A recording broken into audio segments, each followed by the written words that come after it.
Queridos, graça e paz do Senhor Jesus Cristo, saudade de cada um dos irmãos, saudade da nossa família espiritual. Estamos aí já há alguns dias de confinamento por conta dessa pandemia, mas quero dizer para os irmãos, os amigos, aqueles que vão estar recebendo essa palavra, que nós estamos com muita saudade e um desejo imenso de reencontrar os irmãos, poder abraçar. Eu tenho pensado, refletido sobre o valor do abraço, né? Como é bom ser abraçado, como é bom o calor humano, como é bom o aperto de mão, o carinho, né? A comunhão, estar juntos, isso é muito importante. Nós prezamos muito por isso e eu creio que no futuro próximo estaremos juntos em nome de Jesus. A palavra do Senhor traz 68 vezes a frase uns aos outros. Isso fala de comunhão, isso fala de compartilhamento, isso fala de estar juntos. O valor da unidade é algo sobrenatural e eu creio que em breve estaremos juntos aí, né? E eu estava meditando numa palavra que eu acho muito adequada para esse momento, quando Joel, o profeta menor, declara assim que nos últimos dias, no capítulo 3, a partir do verso 28, ele diz que nos últimos dias, né, o Espírito Santo de Deus seria derramado sobre toda a carne. E ali fala sobre profecia, filhos e filhas profetizariam, ali fala sobre visões, ali fala sobre sonhos, e a partir, né, do derramar do Espírito Santo de Deus, algumas manifestações viriam, né, em decorrência disso. Nós temos o Espírito Santo de Deus, ele habita em nós. Mas não somente isso, nós buscamos a Deus, nós queremos a plenitude do Espírito, né? Quanto mais nós buscamos ao Senhor, quanto mais nós lemos a palavra de Deus, quanto mais nós oramos, mais nós nos aproximamos de Deus, mais nós temos intimidade com Deus, mais o Espírito Santo de Deus enche as nossas vidas, ele nos enche ao ponto de transbordarmos. Isso acontece com aqueles que querem a presença de Deus, aqueles que querem, né, adorar ao Senhor, aqueles que querem louvar a Deus, aqueles que querem abrir a Bíblia Sagrada para ouvir Deus falar, aqueles que tiram tempo de oração para falar com Deus, para estar com Deus, né?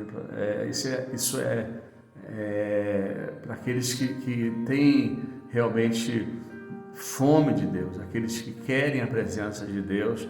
Para essas pessoas, Joel diz que algumas manifestações teria nesses últimos dias, algumas coisas Deus faria nesse tempo.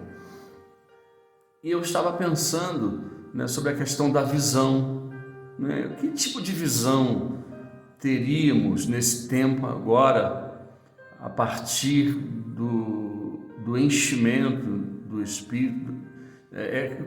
Uma pessoa cheia do Espírito Santo, ela tem qual é o tipo de visão que o texto se refere? Né? Nós conhecemos pelo menos três, é bíblico, né? E eu particularmente, eu conheço pelo menos três. Uma é a visão natural, essa, né, que eu vejo você me vê, que é importantíssima, né? A possibilidade de você enxergar aquilo que Deus criou, a natureza, né? Tudo que foi criado pelas mãos de Deus, as obras, né, das mãos do Senhor. É maravilhoso você poder contemplar, né, o rio, os rios, o céu, as estrelas, pássaros. Aqui em frente tem um monte ali onde nós já oramos e os irmãos oram, lindo demais aqui em frente. A natureza é linda e ter esse tipo de visão é maravilhoso, poder ver a quem a gente ama, né? Poder também abrir a palavra de Deus, ler a palavra, né? Ter olhos para enxergar, né? E poder ler as Escrituras, meditar nas Escrituras. Isso é maravilhoso. Mas eu não acredito que Joel ele estava se referindo a esse tipo de visão, visão ótica, visão natural. Tem um segundo tipo de visão, né, que aparece no capítulo 12 da primeira carta de Paulo aos Coríntios, e algumas vezes alguns personagens bíblicos tiveram essa visão. É quando o mundo espiritual se abre e você vê além do natural. Por exemplo, capítulo 6 de Isaías, né, a Bíblia diz que ele viu o Senhor assentado sobre um alto, sublime trono, e interessante que, né, ele estava, né, quem sabe, no templo, porque ali o texto fala, né, que pelo que o texto diz, ele estava no templo do Senhor, buscando a Deus. Um tempo de crise, um tempo difícil, né, no tempo de dor, né, a inclinação do ser humano é buscar a Deus. Isso aí todo mundo sabe. O Brasil está orando, né, o mundo está rendido, né, a América do Norte tem já separou dias, né, de oração, dias de jejum. O Brasil agora tirou um dia para jejuar. Enfim, as pessoas estão buscando a Deus, porque a situação mundial realmente está bem difícil. Então, eu creio que naquele momento em que ele estava ali no templo buscando a Deus, né, ele teve uma visão do trono de Deus. Aconteceu também em outras passagens, Ezequiel, por exemplo, né, ele viu, né, ele teve uma visão no mundo espiritual, ele viu um vale de ossos secos, e ele teve outras visões também das rodas ali, enfim, o capítulo 12 de Coríntios fala que tem um dom chamado dom de visão, onde as pessoas veem no mundo espiritual. Eu conheço muita gente séria. Eu não gosto de meninice, eu não gosto de brincar com as coisas de Deus, mas eu conheço homens e mulheres de Deus sérios demais que já viram no mundo espiritual anjos e outras coisas mais, apesar de que tem uma linha teológica que não crê, que não acredita, mas cada um tem o direito de pensar o que quiser, né? Nós respeitamos o posicionamento de cada um. Mas ali fala sobre um dom, que é o dom de visão, onde o mundo espiritual, né, ele se torna visível, né? Pessoas têm experiências com Deus assim sobrenaturais. Elas veem coisas do mundo espiritual e compartilham para a edificação da igreja. Eu acredito, tá, irmãos? Eu acredito, eu creio. Eu já vi gente muito séria terem visões do mundo espiritual. Eu particularmente não vejo anjo, não vejo, tem gente que vê demônio, tem gente que vê tanta coisa, eu não vejo absolutamente nada além daquilo que os meus olhos naturais veem. Porém, eu vejo no meu espírito. Algumas vezes eu tive experiências assim de Deus me mostrar coisas assim, é uma coisa dentro do meu espírito, né? Eu não tinha um quadro que se abriu diante de mim, ali eu via seres, objetos. Comigo é diferente. Eu não vejo como os meus olhos naturais veem, mas às vezes Deus me mostra coisas assim que eu tenho certeza que Deus está me mostrando, mas não é exatamente o dom de visão. Tem gente que vê mesmo, a gente está aqui, a gente está conversando, orando, eu tive uma visão, eu vi isso, aquilo, enfim. Eu creio nisso, mas eu particularmente, irmãos, eu não acredito que seria esse tipo de visão ainda que Joel estava se referindo para esses últimos dias. Pastor, então qual seria a visão? Já que não é a visão natural, né? Aquela que nós enxergamos com os olhos naturais, já que não é o dom de visão, aquela que a gente, de repente, o mundo espiritual se manifesta e abre-se um quadro onde o mundo espiritual se torna visível com as coisas naturais. Então, não seria esse, pastor, não seria essa visão, dom de visão, né, que está lá no capítulo 12 da primeira carta de Paulo aos Coríntios? Eu creio que não, irmãos, eu creio que não. Agora, quando você analisa a palavra de Deus, né, o profeta Eliseu, ele estava numa cidade chamada Dotã, uma pequena cidade. Essa cidade ela era rodeada, cercada de montanhas, uma cadeia de montanhas altas, e a cidade ficava lá embaixo no vale. E havia uma conspiração contra o rei de Israel.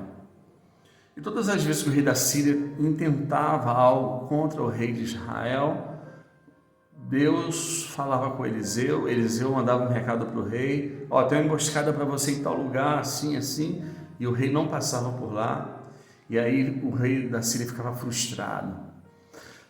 Aconteceram algumas vezes. Um dia o rei da Síria reuniu, né, a sua comitiva, né, as autoridades, né, os oficiais, e falou assim: olha, entre nós existe um espião, existe alguém que está nos traindo, porque todas as vezes que nós intentamos, todas as vezes que a gente arma uma cilada contra o rei de Israel, ele fica sabendo e ele não passa por aquela região. A gente tem informações que ele vai passar em tal lugar, e de repente a gente vai lá e ele não passa, ele não vai ali, e a gente não consegue matá-lo, tirar a vida do rei. Alguém está nos traindo. E aí um dos homens que estava naquela reunião falou assim: ninguém está te traindo aqui, ó rei, nós somos fiéis ao Senhor. Porém, existe um homem em Israel por nome de Eliseu, ele é um profeta de Deus, e Deus mostra até o que o Senhor pensa lá no particular do seu quarto. E como o Senhor está lá em cima da sua cama, pensando, né, planejando coisas, até coisas lá do íntimo do teu quarto, Deus mostra para o profeta, né? E o profeta então, ele fala com o rei. E aí o rei da Síria, sabendo da existência de Eliseu, da visão, né, do que o rei, da experiência de Eliseu com Deus, né, da intimidade de Eliseu, e como Deus era na vida de Eliseu, como Deus falava com Eliseu, então ele falou assim: então vamos matar esse homem, porque nós não podemos de forma alguma deixar, né, esse homem vivo, porque senão nós não conseguiremos êxito em destruir com o povo de Israel. Era o inimigo do povo de Deus. O inimigo queria destruir Israel, queria matar o rei. Matando o rei, consequentemente, eles aniquilariam a nação. Nos nossos dias, irmãos, não é diferente. O inimigo das nossas almas, nosso adversário, ele quer tocar nas autoridades, né, tanto eclesiásticas como também civis, como a liderança do país. Nós temos visto um movimento maligno muito grande em relação à liderança. Então, desde que diz que se o pastor for ferido, as ovelhas se dispersam, né? Se o presidente de uma nação ele for ferido, né, a nação também, juntamente com ele, é destruída. Essa é uma estratégia do inimigo. Vocês se lembram de Gideão, quando na terceira vez que Deus falou com Gideão, confirmando que daria vitória a Israel, Deus falou assim: ó, sobe ao arraial dos filisteus, vai até lá onde os guardas estão de plantão, na madrugada, ouça a conversa deles. E quando Gideão foi em direção, subindo, né, o monte, e quando ele chegou perto dos guardas do exército inimigo, ele ouviu uma conversa entre dois soldados, e um dizia para o outro: olha, eu vi um pão de cevada descendo pela montanha, e ele vinha e batia no poste central do nosso general e derrubava a tenda, a cabana do nosso general. Ou seja, aquele pão de cevada, quando vem rolando e bate grande, né, e bate no poste central da cabana onde dormia o general, estava dizendo o seguinte: a visão queria dizer que algo aconteceria, que o general daquele exército seria atingido e consequentemente o exército, e eles estavam com pavor, porque eles sabiam que se o general fosse tocado, né, consequentemente o exército seria destruído. Essa é uma estratégia de guerra. O inimigo, ele não tem brincado, ele tem tocado em lideranças pelo Brasil afora. Temos visto líderes gemendo, homens e mulheres de Deus gemendo nesse último tempo da igreja na terra, e também trazendo para o âmbito natural, terreno, aqui no que diz respeito ao nosso país. Temos visto também o nosso presidente gemendo, porque a oposição é muito grande, tanto de grandes emissoras como de autoridades políticas de oposição, pessoas que não querem o desenvolvimento do Brasil, pessoas que não querem de forma alguma ver essa nação progredindo. São os opositores, né? São os adversários, não do presidente, mas quem quer destruir o presidente, destrói também a nação. Essa é uma estratégia do inimigo. Então eles não são inimigos do presidente, eles são inimigos do Brasil. Eles são meus inimigos, são teus inimigos. Por quê? Porque eles querem que o líder seja destruído e que a nação entre num caos econômico.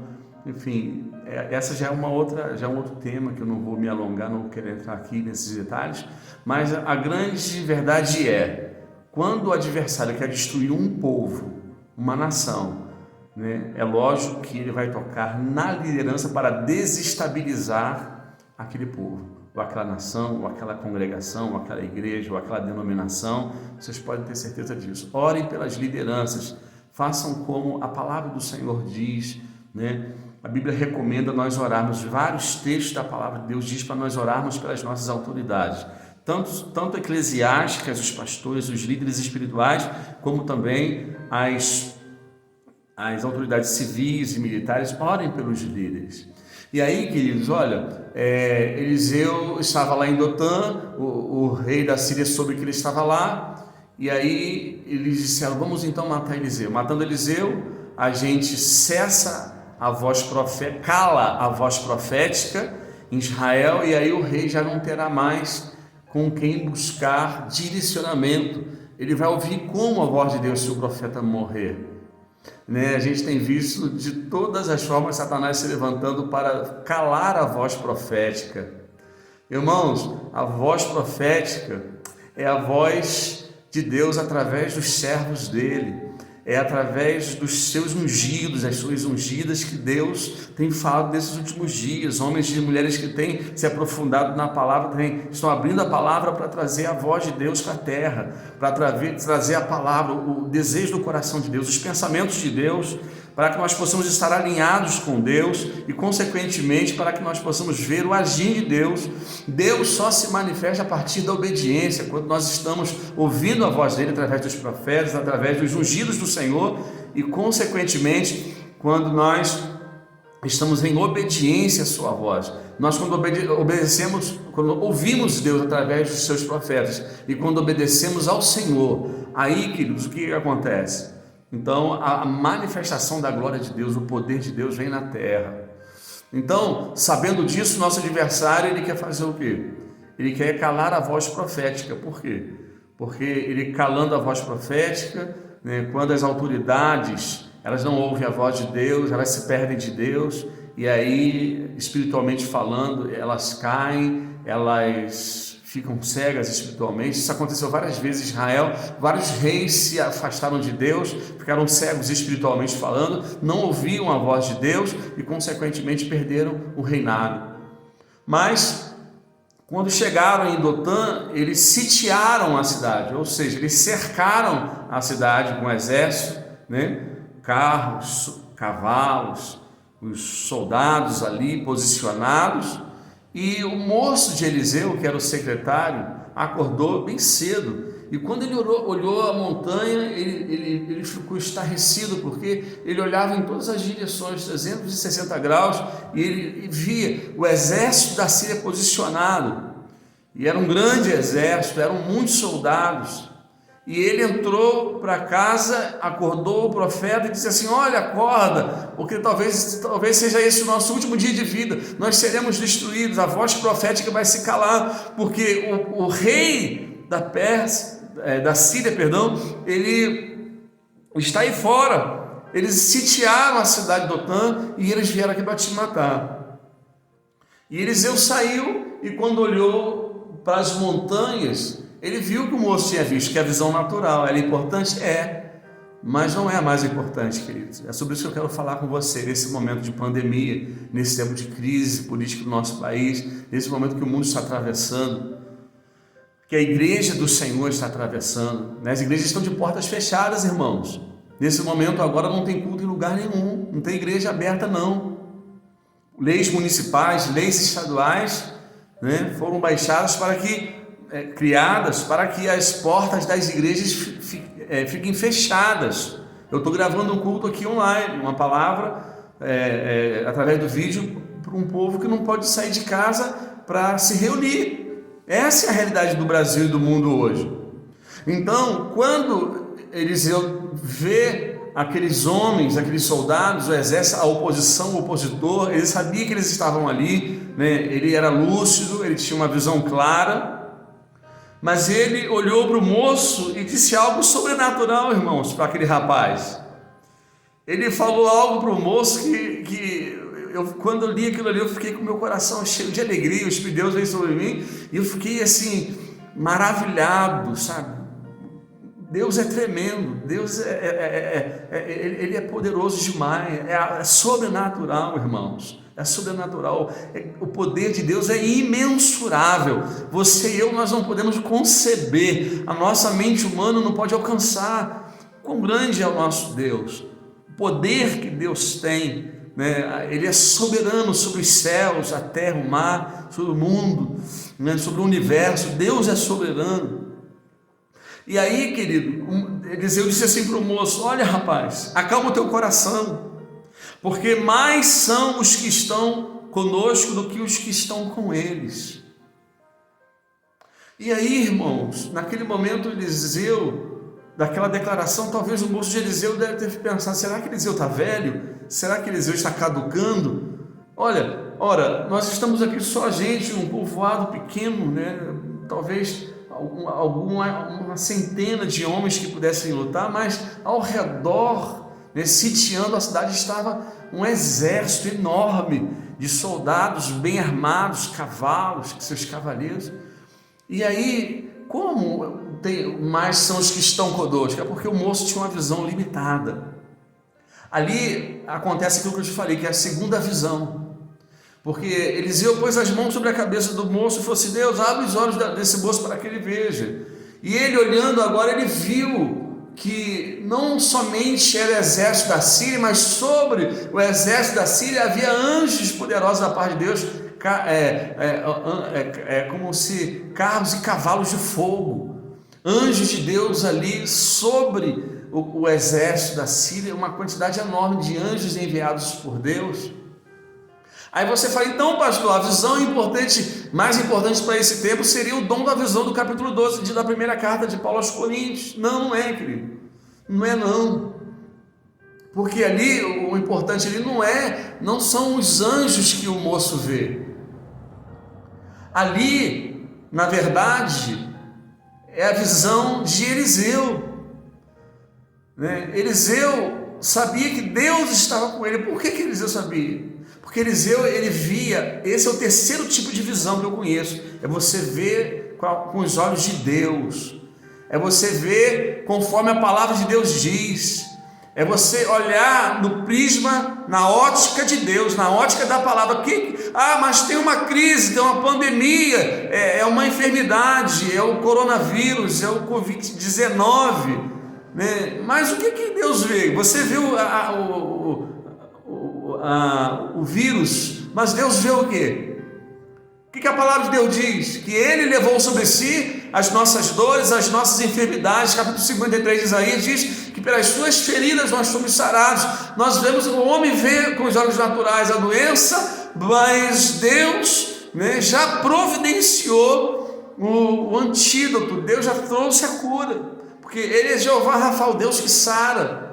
Você e eu, nós precisamos enxergar a situação não com os olhos naturais simplesmente, não com os dons, né? Ver anjo, tem gente que tem que ver anjo, não. Eliseu não precisou ver anjo nenhum. Quem precisou ver os anjos, carros e cavalos foi o moço, porque era menino. Às vezes Deus permite que o mundo espiritual se abra, porque tem gente que precisa né, de uma ação, né, sobrenatural de Deus, assim, para que possa acreditar, para que possa crer, porque são pessoas que não conhecem a Deus. A terceira visão, né, olhar com os olhos de Deus, olhar segundo a palavra de Deus, é para quem conhece a Deus, é para quem tem intimidade. Para saber que Deus está aqui, eu não preciso de que anjo nenhum se manifeste aqui, não preciso que o mundo espiritual se abra para que eu saiba que Deus está aqui. A palavra de Deus diz que onde houver dois ou mais reunidos em meu nome, eu, o Senhor, estarei presente. O Senhor disse assim no último versículo de Mateus: eu estarei convosco todos os dias de suas vidas, até a consumação do século. Deus está comigo, queridos. O nome dele será Emanuel, que quer dizer Deus conosco. Ele é o Jeová Shammah, o Deus que está presente. Eu não preciso que anjos e demônios se materializem, ou que eu veja anjos e demônios, que eu veja objetos no mundo espiritual, para saber que Deus está aqui, para saber que Deus é comigo, para saber que Deus está trabalhando.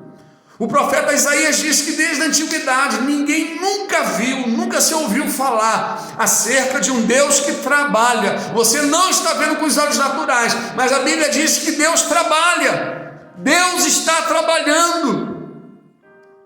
Deus, desde a antiguidade, não se viu, com os ouvidos não se ouviu acerca de um Deus que trabalha por todos aqueles que nele esperam. Nós que esperamos no Senhor, irmãos, nós que confiamos em Deus, nós temos a certeza de que Deus está agindo, Deus está trabalhando. Principados cairão por terra nessa nação, a verdade virá à tona, a mentira ela será desbancada, os mentirosos, os hipócritas, eles serão envergonhados, porque a verdade prevalecerá. Jesus falou assim: eu sou o caminho, eu sou o que? A verdade.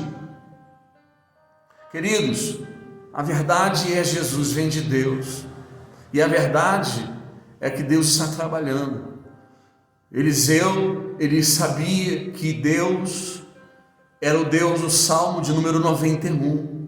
Quando você olha para os seus inimigos, você olha com os olhos de Deus, você começa a se alegrar, você começa a sorrir, você começa a adorar, você começa a louvar, e as pessoas não sabem como ele pode estar sorrindo, como ele pode estar louvando, adorando em meio a tantas tribulações. É porque nós olhamos, irmãos, para a crise, para a catástrofe, para as previsões malignas, satânicas, mentirosas, catastróficas, e nós começamos a adorar a Deus, porque nós sabemos que 1000 cairão ao nosso lado, 10.000 à nossa direita, mas nós não seremos atingidos, que praga nenhuma chegará à nossa tenda. A palavra do Senhor diz que toda ferramenta forjada contra vós não prosperará, não dormirá, não dormitará o guarda de Israel. Deus não dorme, queridos, não dormita, ele não cochila um segundo.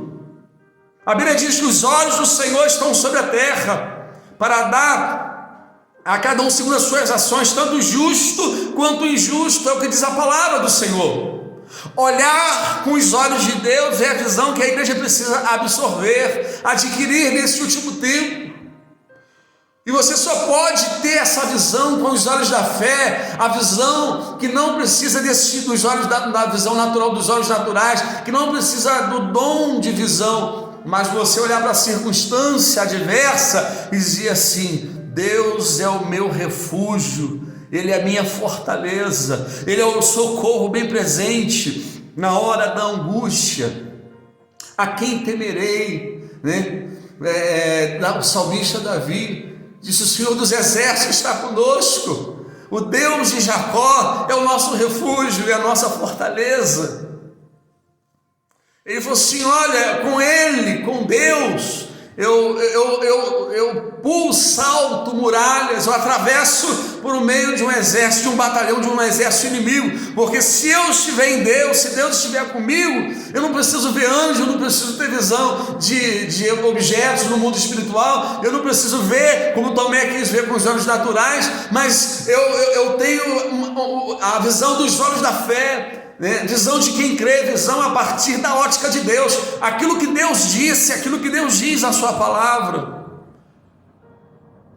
A palavra do Senhor diz, irmãos, Deus é enfático em dizer que nós somos soldados, que Paulo fala a Timóteo, né, que nós somos bons soldados de Cristo, e como bons soldados nós não podemos nos envolver com as coisas desse mundo, Mas o soldado é aquele que tem lá em Efésios 6, né, a partir do verso 10, tem capacete, tem couraça, tem o cinturão, tem o escudo, tem a espada, tem as sandálias que protegem os pés.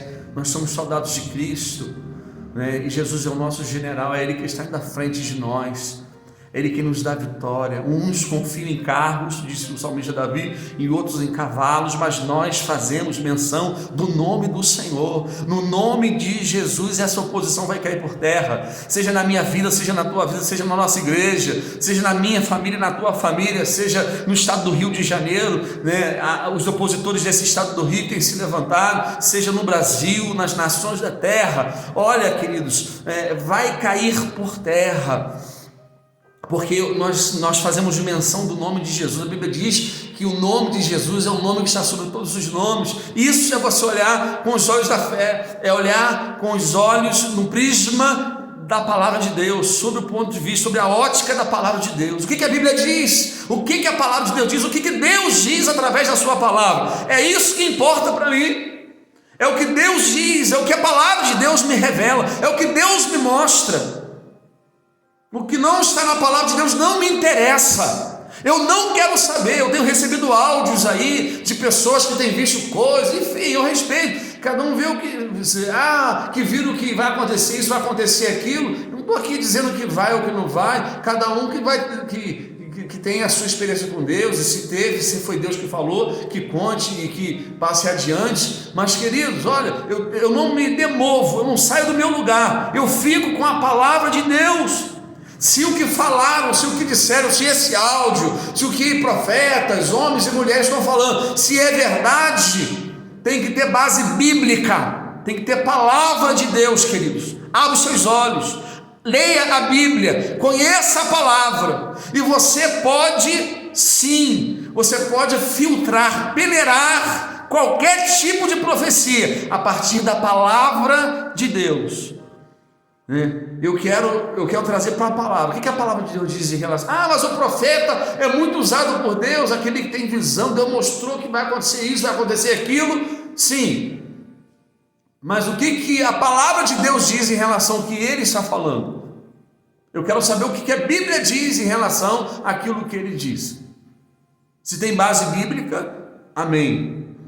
Se não tem, queridos, eu estou olhando com os olhos de Deus, segundo a ótica da palavra de Deus.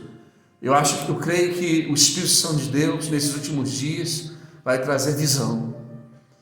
Mas a visão que realmente Deus quer que nós tenhamos, cheios do Espírito Santo, é a visão do ponto de vista de Deus.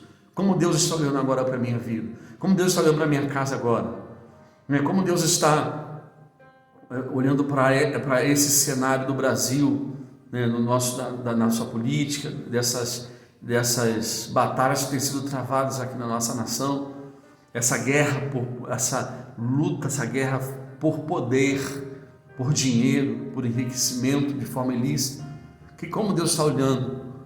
E aí, queridos, eu quero terminar dizendo para você o seguinte: eu creio que Deus quer que nós olhemos para a vida, para essa realidade, ao nosso redor, não com os olhos naturais, senão a gente vai entrar em crise, em pânico, senão a gente vai ter depressão, senão a gente vai ter surtos psicóticos, tem gente que vai surtar. Se você quiser ficar olhando aí com os olhos naturais, você vai surtar. Não, pastor, eu quero ver, eu quero que Deus abra os meus olhos espirituais, eu quero ver anjos, Queridos, não é esse tipo de visão, não é todo mundo que vai ver nessa dimensão espiritual, não são todas as pessoas que têm esse dom. A palavra ali é toda a carne, o Espírito Santo de Deus viria sobre toda a carne, e nós teremos visões, e a visão mais relevante, a mais importante, é a visão de Deus, é como Deus vê. Deus vê como? Deus vê esse país afundado na derrota? Não.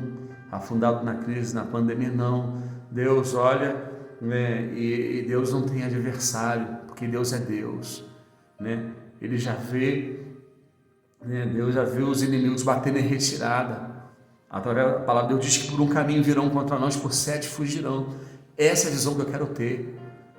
A palavra do Senhor diz assim: eleva os meus olhos para os montes, de onde me virá o socorro? O meu socorro vem do Senhor que fez os céus e a terra, o Criador, o Eterno, aquele do qual o salmista diz: de eternidade a eternidade, Ele é Deus. Então, eu estou vendo, irmãos, eu estou olhando com os olhos espirituais. Deus está no controle, Deus não perdeu o controle das nações, Deus não perdeu o controle, Ele é Senhor sobre todas as autoridades do mundo, não tem autoridade política, militar, eclesiástica que não esteja subordinada à vontade, ao querer de Deus. Deus é soberano, Ele é poderoso, Ele tudo vê. E a Bíblia diz, irmãos, que Deus, Ele abate o soberbo. Eu tenho visto aí a arrogância do homem, de políticos, de autoridades, cheios de si, pessoas cheias de altivez, de vaidade, vão cair por terra. Os seus inimigos, os meus inimigos, cairão por terra em nome de Jesus. Queridos, que nós possamos olhar e ver, não simplesmente com os olhos naturais, não simplesmente com o dom de visão, porque pode ser que você não vá receber. Deus dá com um propósito e não dá para todo mundo. Algumas poucas pessoas têm, mas na verdade o que Deus quer é que nós olhemos segundo a palavra de Deus. O que a Bíblia diz acerca disso aqui? O que a Bíblia diz acerca daquilo ali? Aí o salmista diz assim: e enviou a sua palavra e os curou. Ou seja, Deus tem liberado profetas para profetizar cura, e eu quero profetizar cura sobre a minha vida, sobre a minha família, sobre a tua vida, sobre a tua família, sobre essa nação, sobre as nações da terra, em nome de Jesus. A palavra de Deus, ela é liberada e traz cura.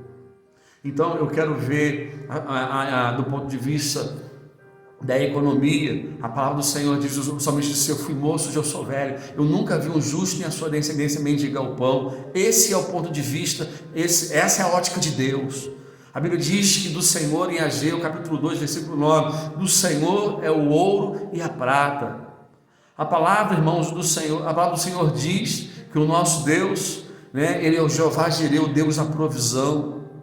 É Ele quem abre as janelas dos céus e nos derrama bênçãos sem medidas. Então, eu não quero olhar com nenhum outro prisma que não seja aquele da palavra.